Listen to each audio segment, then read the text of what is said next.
Hey, what's up, everybody? BDO44 coming at you another video. All right, so I'm fresh off homework on the Indiana Pacers. We're going to be facing them tonight, 4 o'clock Pacific time, 7 o'clock Eastern. And yeah, this is going to be an interesting basketball game, in my opinion. You got Tyrese Halliburton, who's following the footsteps of everybody else in the league. He wants to come back from his injury against the Lakers this season. So we're going to have to deal with that. This is a player who put 24 and a double-digit assists on us as well in the last matchup, where we gave up a 17-point lead in the fourth quarter to ultimately get beat at the buzzer by Andrew Nembhard at home at the end of November earlier this year. One of the worst losses in recent memory, possibly the worst loss of the season, but we've had several. But that one might have been the one that hurt the most, just because of the shot that was hit on us and just by how much we were up in that game and just by how bad we played down the stretch of the basketball game defensively. I mean, we just basically stopped playing and hoped that the clock would save us from the loss, and it didn't. It was one of the worst games I've ever seen in terms of trying to hold a lead. It was something that really angered me, and it's angering me now as I look back on it. So let's move on. The Pacers are a team that's coming in on a 3-game losing streak. Their last matchup was against the Memphis Grizzlies, where they finally broke Memphis's losing streak, I believe. Memphis has been losing to just about everybody since we beat them a couple weeks ago. Shannon Sharp, came through with the cardigan and all of that. They ain't won a game until this game, if I'm not mistaken, against the Pacers, where they ultimately were just able to beat a Pacer team that couldn't throw a rock in the ocean from behind the arc. It was a brick throwing contest of catastrophic proportions, and I'm glad I didn't watch it. Unfortunately, tonight, the Pacers, with getting Halliburton back, you don't have to worry about them having issues from behind the arc, because he can take care of their entire three-point issue by himself. He has a very funny set shot that doesn't miss. That's just all there is to say. He doesn't miss. And he's one of the best passers in all of basketball. One of the best defensive point guards out there as well. He doesn't get enough credit for how good he is there. So yeah, I look at Tyrese Halliburton as one of the leading guards in the NBA. I really do. I don't look at him as somebody outside of the LaMelo Ball, Darius Garland class. He's in that class, and he's special, man. Very special on both sides of the floor. Very, very efficient. Very, very intelligent. Just a special guard, man. And well, Sacramento, they traded him, and I think they're okay, because obviously they got back a really nice player in Sabonis, and they're moving on with a whole new way of doing things. But I'm telling you, for me, the best player in that deal was definitely Tyrese Halliburton. And so as we see him continuing to go forward, we're going to get a good look at what it is that I think we're going to have to deal with for many years to come facing this kid, which is a whole lot of intelligent basketball on both sides of the floor, orchestrating the entire floor for his team. And he's tall enough to play multiple positions if necessary. So it's just a very, very dangerous guy that you must consider. Coming off an injury, probably won't be getting full minutes tonight, which hopefully that will be the case. Maybe they'll keep him on minutes restriction. Maybe that'll be something that works in our favor. So I look at him, and then I look at the rest of the team. I say, okay, Buddy Hield's down there. He's been taking a lot of shots. He's coming off of a game where he didn't play his best, but he's had a good stretch before the Memphis game. So you got to take him seriously. Isaiah Jackson, somebody who's popping off the screen for the Indiana Pacers right now. The guy that we drafted and traded immediately on draft day in the AD trade. He's really starting to get minutes. They're playing him at the small forward from what I've seen, and he's just blocking shots and dunking on people. And it's really, really one of those things where the more minutes they give him, I think the more confident they're going to become in him as a player for their future. So I like Isaiah Jackson. He's in a good stretch for himself as we speak, so I expect for him to be high usage tonight. Aaron Naismith. Aaron Naismith is a guy I like a whole lot. Player who shoots the ball very well from behind the arc. Guy with a lot of explosiveness, dunking the ball too, from what I just saw. He had a really, really fantastic jam on Jaren Jackson in that Memphis game as I watched highlights of that. It's one of those situations where you just understand that he's a player that had a nice little breakout moment earlier in the season, about a month and a half ago, where he was really putting up good numbers from the shooting guard position, but was, I guess he rolled an ankle or some type of injury, and it set him back. So he's fresh back from injury now, probably about a good 3 or 4 games since he's returned. And that means he should be really, really active tonight, coming off of a pretty good game for his standards. in regards to this injury return. So it's one of those things where it's like once a guy's come back from injury and he's shook off the rust, now you're running into him where the rust is pretty much shook off. This is where we are with Aaron Naismith's return from injury. So I expect him to have a big game tonight at home. Andrew Nembhard, of course, we know Andrew Nembhard. That's one of the guards that I have on my wish list. I want him to be a Laker before it's over with. And I'm putting that out there. Someday down the road, we need that dude in our uniform, purple and gold. Simply put, he's a killer. A killer. He's one of the best on-ball defenders I've seen. The eye test tells me he's elite. They just got to play him the minutes. And then on the other side, he's just a killer, man. Supreme style. We saw him at his best against us. And I don't know if he plays like that every night, but the night that he played against the Lakers, he was nothing short of a star. And we saw exactly what type of player he's going to be when he puts it all together. Now, they have him in rotation as just a nice little guard. They play him behind Buddy Hield. And I'm telling you, he's better than Buddy Hield. I'm telling you that right now. Andrew Nembhard is better than Buddy Hield. And I'm saying it. The only difference is Buddy Hield's like 5 years into his career. He's more developed. That's all it is. And in my mind, you just play Buddy out of respect because he's just higher for where he's at. In his cachet, he should be starting. But there are a couple guards on this team better than Buddy Hield. I ain't gonna lie to you. And Nembhard's just one of them. The other one, Ben Mathurin. Now, the good thing about Ben Mathurin is Ben Mathurin's a small forward. He's not going to be comparing to Buddy Hield. He can play next to Buddy all the time if they want him to. But they don't. They have him coming off the bench. And he's scoring, man. Kind of inefficient from behind the arc, even though I think ultimately one of his greatest gifts is his efficiency. He basically doesn't miss. But he has been missing, so that's not the case. But I think overall, when you see him develop into what he's going to be, I think efficiency is going to be key with him. I think he's going to hit more shots than he misses on a good portion of nights when he fully gets to where he's going. But he's a rookie right now, and where he's really making his money, in my opinion, is getting to the line. Him and Naismith got to the line quite a bit against the Memphis Grizzlies. It really helped them accumulate some of the points that they were able to get. There wasn't many, but nevertheless, they played a big part by getting to the line, despite not being very efficient, if I'm not mistaken. So we got to keep an eye on those guys. Ben Mathurin is a high-level scorer who would likely start for several teams in this league. But since the Indiana Pacers are in a space where they're trying to trade Buddy Hield and trying to trade Miles Turner, just like we said about the Detroit Pistons, they're featuring those guys. You know, the Pistons are featuring Bogdanovich because they're trying to get him traded. And these guys are featuring Buddy Hield and Miles Turner because they're trying to get them out of here. Now, Miles Turner's an entirely different story, since obviously that has now been a different conversation, given the fact that they've offered an extension to Miles. From what I understand, he's going to sign it. But nothing is in stone in this league, especially with a trade deadline looming. I could very easily see them moving Miles Turner just the same. I could totally see that. I could see that being a ploy for them to look like they have more leverage in regards to trading him. So it looks like if you can't get Miles Turner, like you absolutely can't get Miles Turner. We have an extension with him and everything's in place. It's like the polar opposite to a trade demand. You know what I mean? We got this player that doesn't want to be here. Can we please take him off our hands? And nobody wants to give you the highest price for him. In this case, it's the opposite. It's like, yo, we got to deal with this dude in place. We ain't signed it yet. So any of y'all trying to lowball us for his, just don't even call us until the deadline when we start taking calls and put his name in these trade rumors just the same. Because that's exactly what I think they're going to do. So just keep an eye open for that. And he's going to play a lot tonight, man. Understand that obviously Miles Turner is one of the main players on this team. He's playing like a star. They are featuring him. He's getting his shots up. He's blocking shots. He's in good shape. He's healthy. He looks like the man right now. He's been playing like the man for a couple weeks, so I expect him to have a huge night tonight against the team that I think he wants his contract traded to. I think if somebody asked him if he'd rather be a Pacer or a Laker today, he'd put on a Laker uniform instead of putting on a Pacer uniform. I really believe that.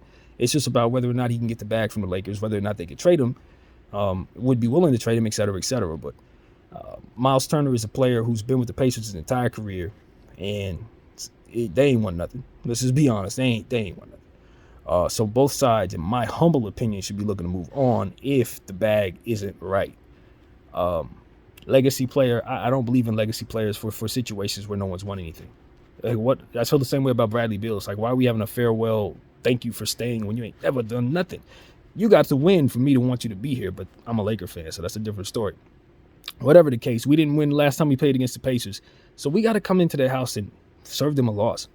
We're coming off a win against the New York Knicks, one of the Indiana's great rivals. Obviously, they have had their moments against the Knicks, just like the Knicks have had their moments against the Pacers. Obviously, it's been a real rivalry. And, you know, we coming in, had our moments against the Pacers too. Obviously, they've beaten us at the buzzer this year.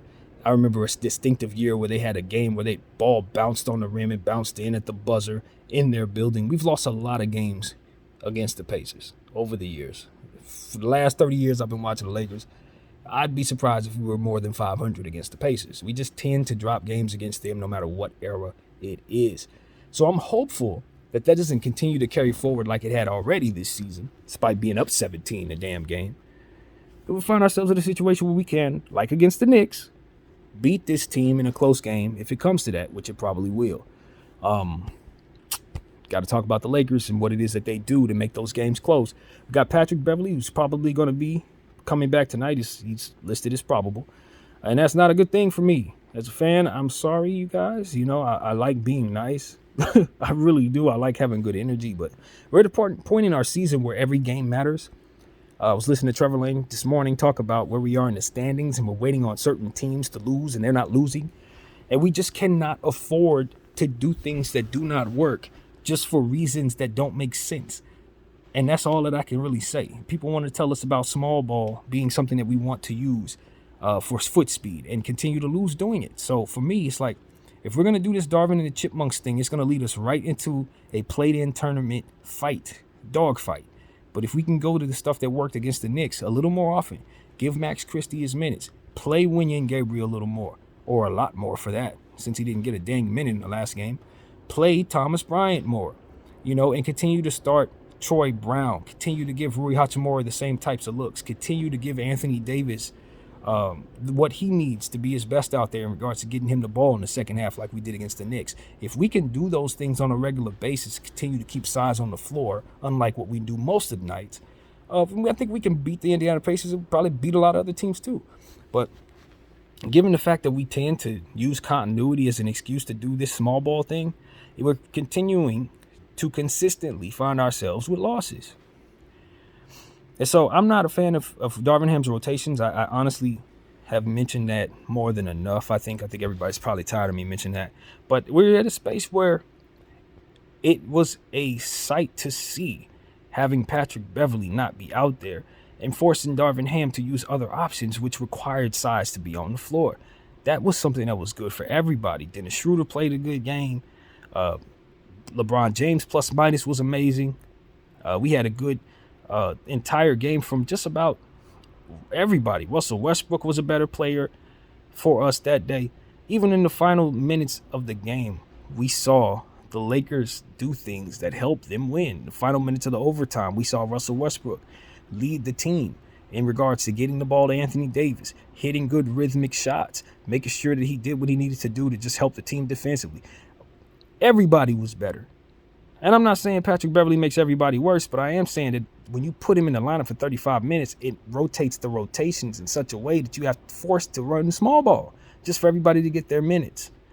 So for me, it's like if we remove Patrick Beverley, you force the coach to make more sense with his rotations, and thus guys fall into place to play better.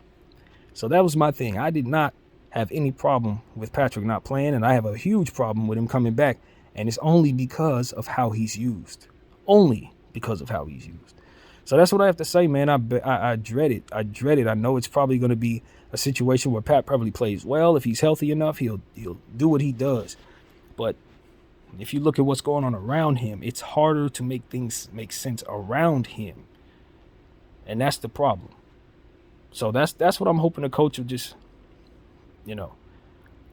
get away from that, man. Get away from that. Hear the rest of the league telling you, everybody who has a voice is telling the Lakers to stop doing this. Stop doing it. And you will win games because of it. So that's what I'm hopeful to see. That's really all I can say. I don't really want to be overly skeptical when I say that. I just don't think we'll see anything that we like to see in that regard so long as Pat's on this team. Because I'm hopeful people will change their ways. But it just is that. It's just that, man. So that's where I am. Obviously, LeBron James is playing on a foot. We've talked about this. His foot has been giving him a little discomfort these last couple games. He didn't play against Brooklyn. He was a little off against the New York Knicks, even though the plus minus in his numbers with a triple-double would tell us that he played the best game ever. Those who watched the game would have told you that there were moments down there for Bron that just did not aligned with that plus minus. I don't know how it came out that way, but all in all, we were happy we won, and we were happy he was a huge contributor to that. Anthony Davis was awesome. Even though we haven't seen a block shot in like 2 games, which is kind of strange. Ultimately, he helps us defensively, offensively, etc. As long as he's on the floor, people can just make more mistakes and get away with it. He just masks a lot of mistakes, and that's one of the biggest things that I think has come about since Anthony's come back. There's just certain stuff that kills us just doesn't kill us while he's out there. So it's just a lot, it's a lot of good that you can take from just having him on the floor. But it makes a lot more sense to feed him. And so I was very pleased with him and Russell Westbrook making an intent to try to feed, make sure he gets the ball in the second half. And I think that those made for more quality possessions and a more confused defense. So I like that, man. I think we need to continue to try to do that. We've known that that's something that we need to do as a team. And Russell Westbrook was really a spearhead for just making sure that that happened, despite all the other stuff that was in place rhythmically that would otherwise pull the ball away from AD naturally. LeBron James was zeroed in.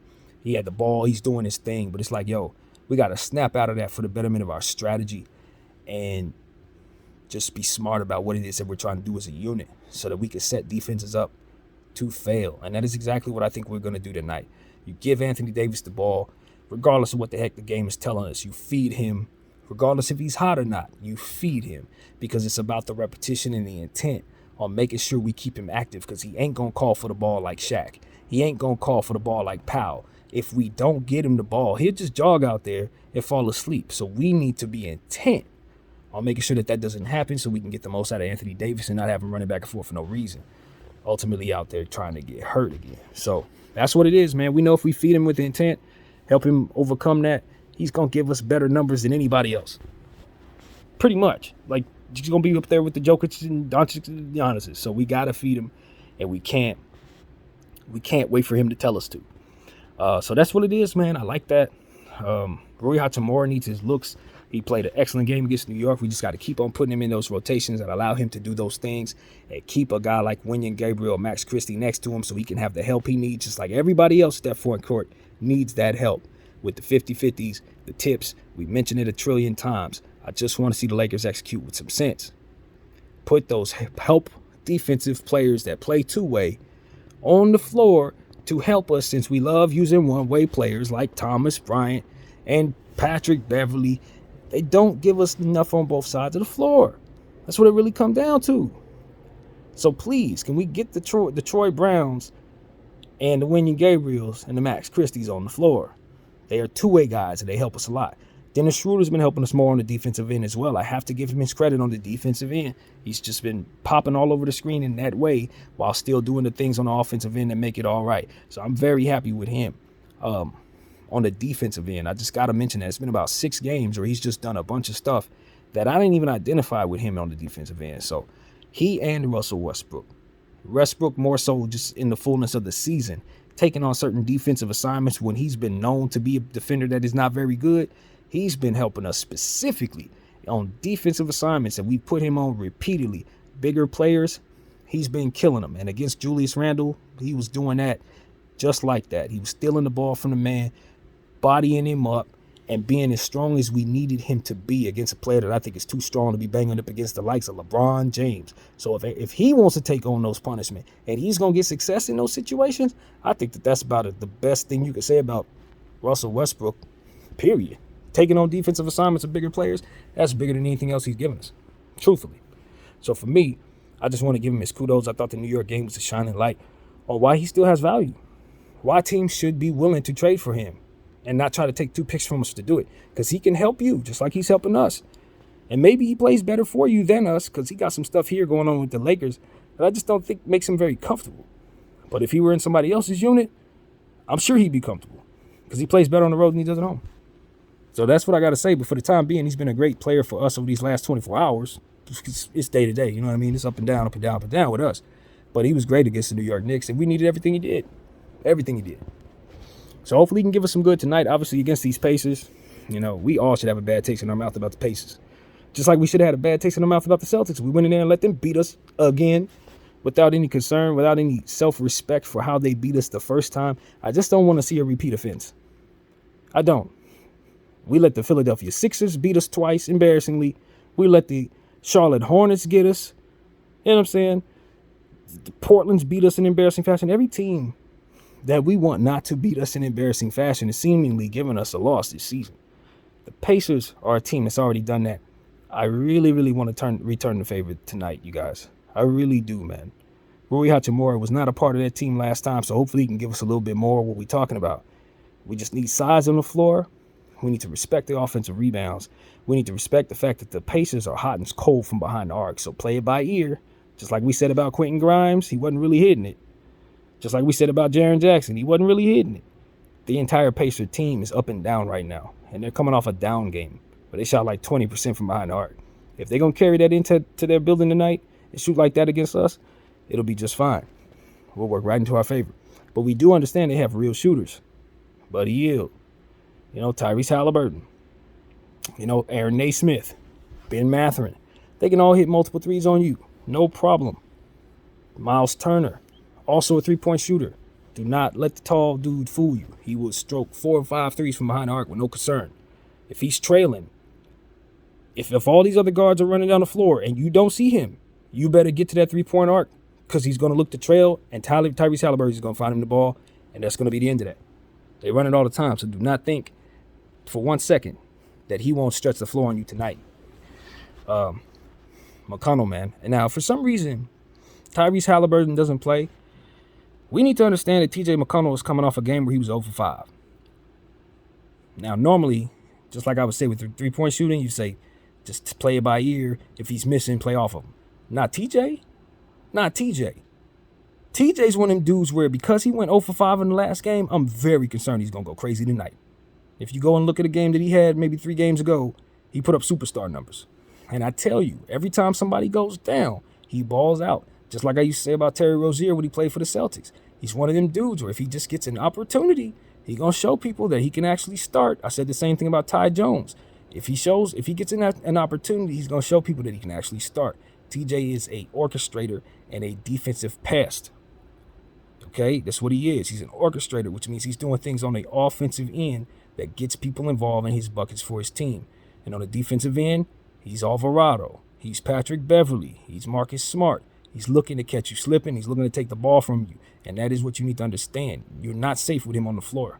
You need to respect him and Tyrese Halliburton as two of the better defensive guards down there. They can take it from you and they can hit the shot on you just the same. I respect both of them very, very high level point guards as players that are going to look to kill the Lakers tonight. So we better expect that. I'm telling you right now, TJ McConnell coming off an 0 for 5 game, you think of it as a killer coming off of a game where he embarrassed himself. You think he ain't going to come out and want to take it out on the next team? TJ's a killer, I'm telling you. So this is one of them nights where I'm like, yo, don't play with the Pacers. They're at home. They're confident. They already beat you on your building, and they were down by 17 when they did it in the fourth quarter. So there's no lack of confidence here. They're healthier now than they were at that time, too.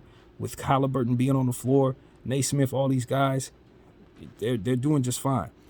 Even Daniel Tice is considered a player who might be played tonight against the Lakers after being out. So, of course, he's going to try to follow suit and come back.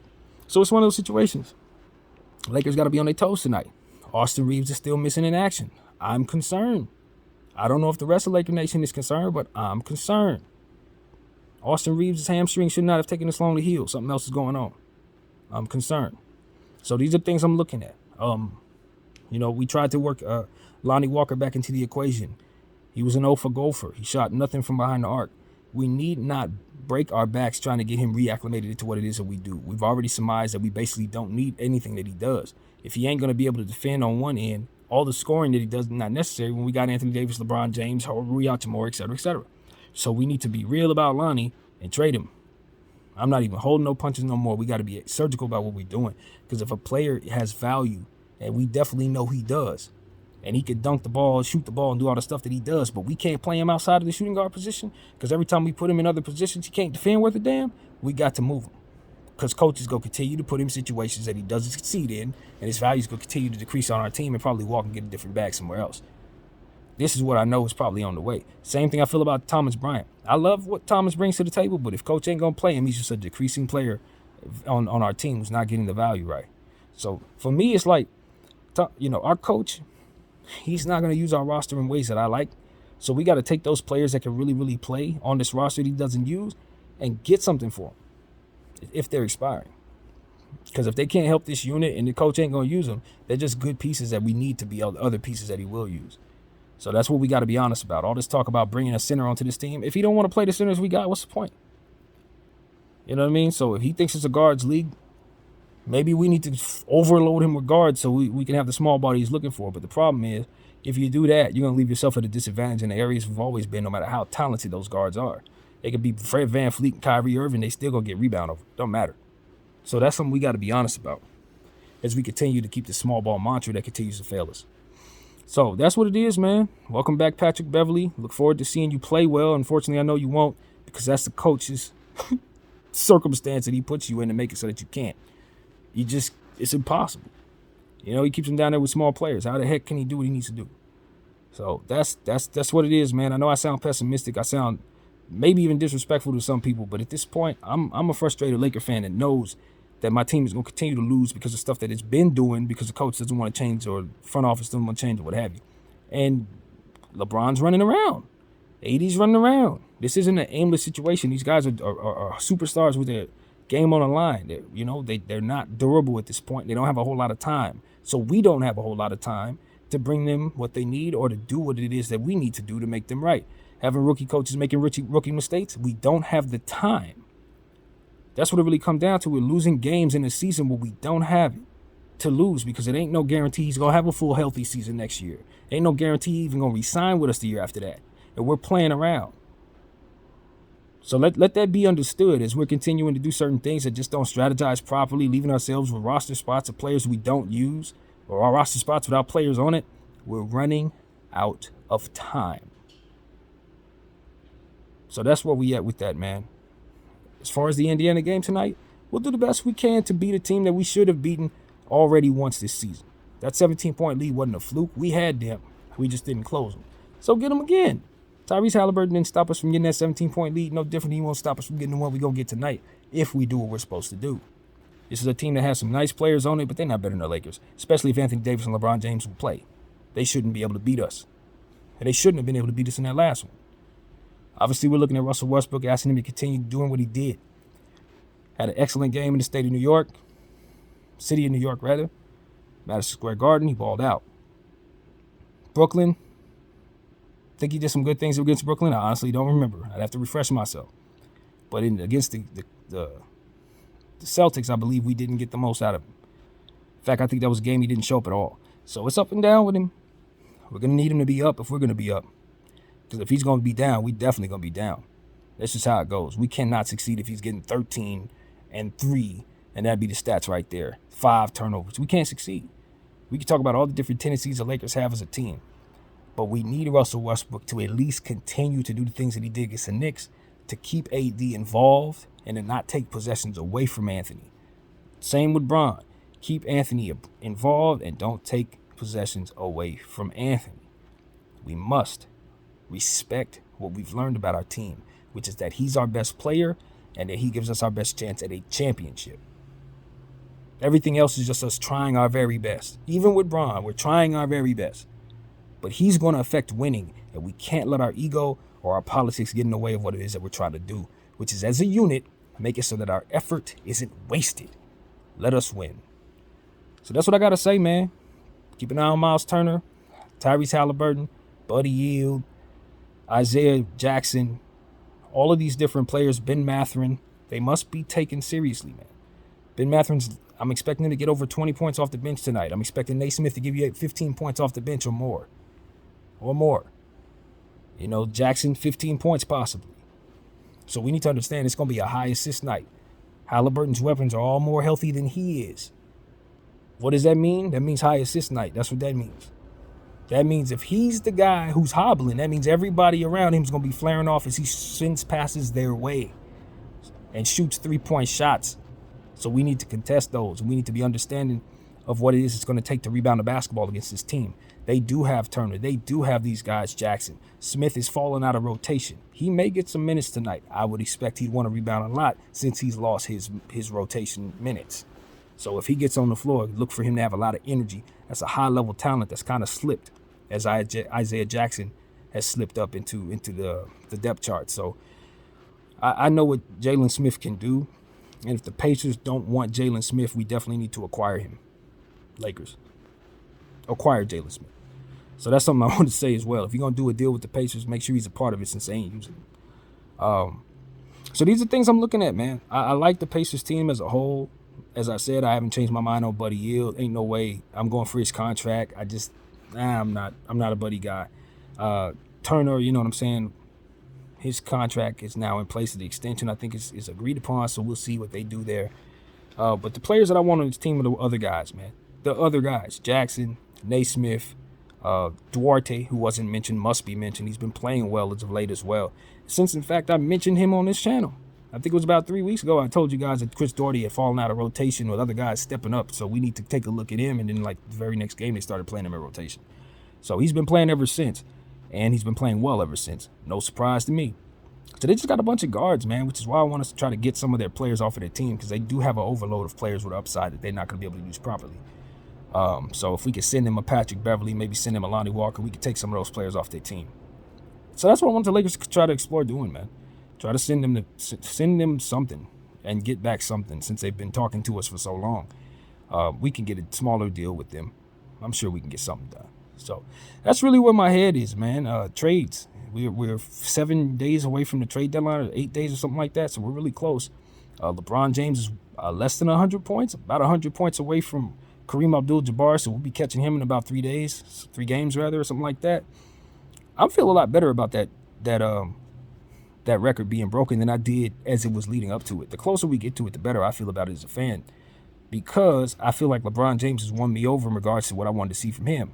And ever since I've been complaining about some of the stuff that he's done, he's just turned his whole energy around. His approach has been better. And I've been seeing him really, really doing the stuff that I want to see as him being a Laker, which is why you haven't seen me complain too much. He's just been really solid for like 2 months now. And so as we've continued to get closer and closer to it, yeah, we've had some games where we've done some things we didn't like. Even in the last game, I think he shot too many threes, whatever. But I know he's feeling his foot, so I'm not really tripping. What I've seen is a player do things at 38 years of age that nobody else has ever been able to do at any sport I've ever seen. And he's doing it consistently in circumstances that are not up to the standards that he should have, for whatever the reason. So if you don't respect that and you can't celebrate him reaching a milestone that no one else has since Kareem, our very own Kareem, who won championships for us as well, we need to check ourselves and respect that LeBron James has been here for a good 5 years, running hard for us, dealing with injuries, dealing with circumstances, losing Kobe, winning the bubble, all these different things that he's done that ultimately made him a Laker. So as we assess where we're at and how much we appreciate him, I think at this point we need to look around and say he's earned our respect whether you're ready to give it to him or not. If you're a Laker fan, he's already earned that. And you should appreciate the man even if you don't, because he's been here for enough time, he's won him a championship here, and he's done enough for us to where that should be the case. So I'm looking forward to him reaching his goal. You know what I mean? For me, I'm attached to Kareem Abdul-Jabbar in a different way. He won championships on all those points and all that stuff. A lot of it was done for us, so it's different. But I'm looking forward to LeBron James reaching his goal for his reasons and his fans being able to celebrate this, because he did it. He's done it. It's not like he faked the funk. He scored every bucket. He put himself in a position to break the record. And so with him choosing our uniform to break it in, winning the championship and all these different things, helping us get Anthony Davis as well, I just think that needs to be something that we celebrate a lot more than maybe we were intending to now that we're approaching it. So I want to encourage everybody to give that some thought, give it some prayer if you're that kind of person. And let's welcome LeBron James to what it is that he's earned, which is to be the #1 scorer in the history of the sport. Also, he broke an assist record, which is one of the ones I want him to break for real. I don't know if he can ever catch some of the people ahead of him at this point, but him reaching #4 on the all-time list is astonishing, given the fact that he's going to be #1 on the all-time scoring list as well. I think about a guy like John Stockton, who's at the top of the assist list and the top of the steals list, who doesn't get enough credit for where he stands historically because he didn't win a championship. LeBron James won a championship, and most of those players at the top of that assist list just didn't. If you notice, 3 of the 5 guys there didn't win championships, and the reason why is because assist players are often relying upon other players to make up for the bulk of the scoring. But this a player has scored assist player, this particular assist player, has scored more than anyone else in the history of the sport, including all of the scorers who don't assist at all. So that's what I want to say, man. I want to leave it there. I think that dude, whether he plays tonight against the Pacers, is somebody that we should be very happy to see suit up in our uniform every single night he puts on that thing. And if for some reason we could do something to make his tenure a bit better, I think if it makes all the sense in the world, depending on what it is, it should be something that we support. Because at the end of the day, if he didn't come here, we would be in a place where we don't know where that 17th championship is coming from. And that's just the bottom line. My name is BDF44. I thank you all for watching. I'm out.